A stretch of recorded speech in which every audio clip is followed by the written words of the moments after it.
मैं तो चाहता हूँ सब मिलकर होली खेलो, मेरा भी रंग डाल लो, मैं तुम्हारा डाल दूंगा, ठीक है? हिंदू मुस्लिम सब होली खेले। संभल के सीईओ अनुज चौधरी कहते हैं कि तुम हमारे रंग डालो, हम तुम्हारे रंग डालें। तुम धर्म की दीवार हटा दो, हम धर्म की दीवार मिटा दें।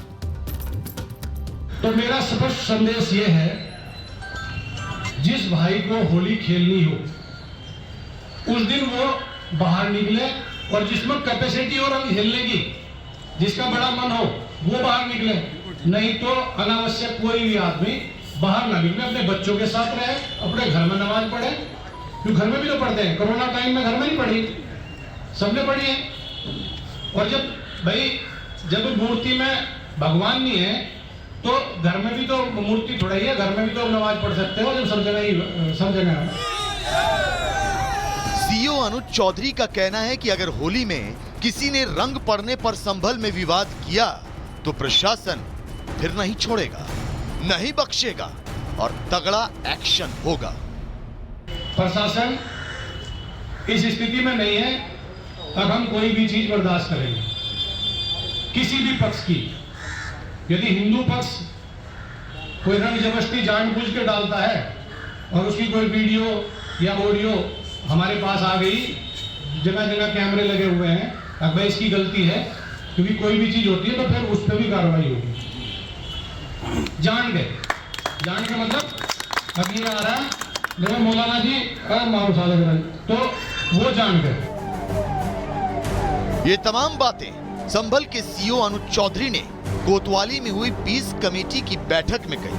कोई विवाद हो उससे पहले ही सीईओ अनुज चौधरी ने स्पष्ट शब्दों में समझा दिया है कि संभल में कोई दंगा फसाद नहीं चलेगा।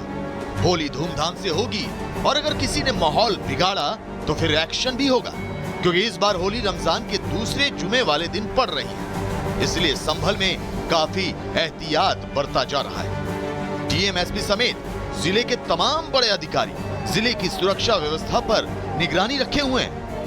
मोहल्ला स्तर पर भी पीस कमेटी, जनपद स्तर पे, थाना स्तर पे, सीईओ स्तर पे सभी स्तरों पे निर्देश स्ट्रिक्ट दिए गए हैं। कोई भी व्यक्ति है वो उसमें हुड़दंग नहीं मचाएगा। जो भी व्यक्ति इस तरीके का कानून को अपने हाथ में लेगा उसके खिलाफ कार्रवाई की जाएगी।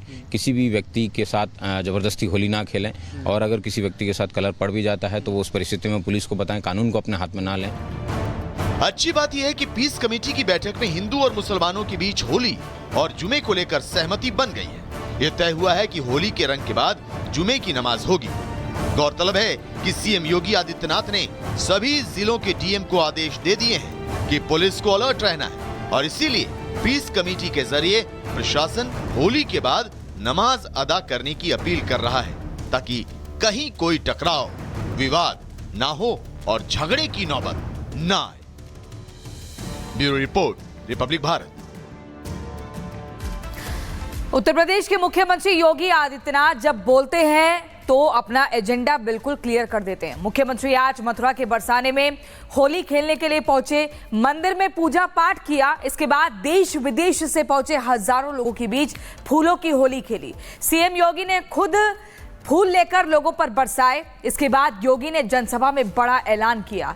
लोगों को संबोधित करते हुए सीएम योगी आदित्यनाथ ने कहा कि अयोध्या काशी के बाद अब मथुरा की बारी है। सीएम ने कहा कि जैसा अयोध्या काशी को सजाया संवारा, वैसे ही मथुरा को संवारेंगे। आपको सुनवाते हैं सीएम योगी का पूरा बयान। लेकिन आप ये तस्वीरें देखिए, कितनी अद्भुत हैं, कितनी खूबसूरत तस्वीरें हैं। और आपको बता दें, बरसाना में या मथुरा की बात करें तो 40 दिनों पहले से ही होली मनाना शुरू हो जाता है। आज लड्डू वाली होली थी और सीएम योगी ने क्या कुछ कहा, आपको सुनवाते हैं। अन्य तमाम विकास की योजनाओं के साथ हमने पहले जोड़ा है। 100 करोड़ की योजनाएं अभी हमारी चल रही हैं, और आज तो मैं आपको ये आश्वस्त करने के लिए आया हूं, चौधरी साहब ने जो बात यहां पे कही है, आदरणीय प्रधानमंत्री जी के नेतृत्व मार्गदर्शन में काशी की कायाकल्प हुई है। अयोध्या में प्रभु राम लला के 500 वर्षों के बाद विराजमान होने के अवसर पर अयोध्या को त्रेता युग की तरह फिर से सुंदरतम नगरियों में से एक बनाने का काम किया है। और अब जब महाकुंभ प्रयागराज के कार्यक्रम को सकुशल संपन्न करने के बाद अब हमें फुर्सत मिली है।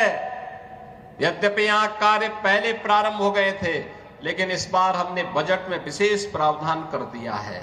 और आप आश्वस्त रहिए, बस आप आशीर्वाद देते रहिए, इंतजार करिए।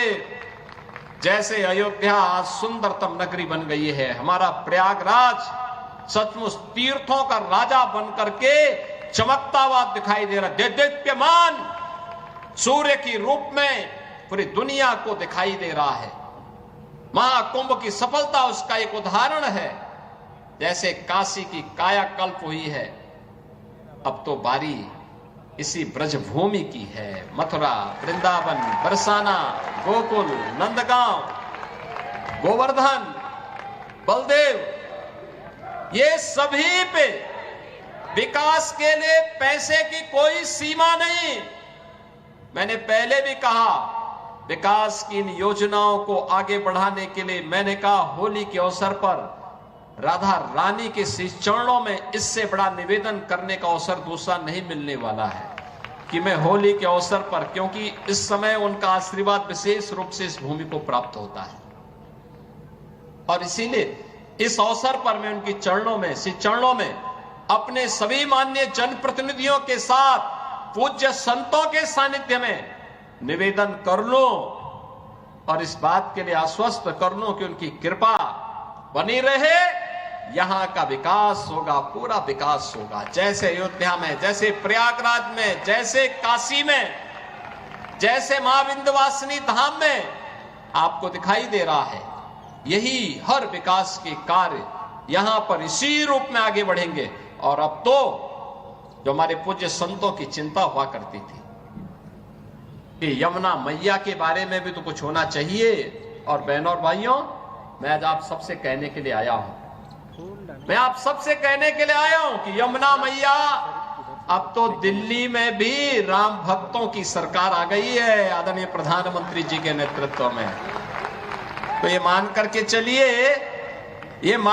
चलिए कि यमुना मैया भी अब मां गंगा की तर्ज पर अविरल और निर्मल होकर के फिर से 5000 वर्ष पुरानी स्मृतियों को, जब हमारे कृष्ण कन्हैया यमुना मैया की गोद में वहां पर अपने बाल बालों के साथ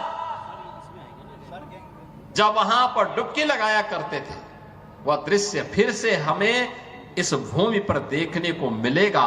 और यह दिन बहुत दूर अब नहीं रहा।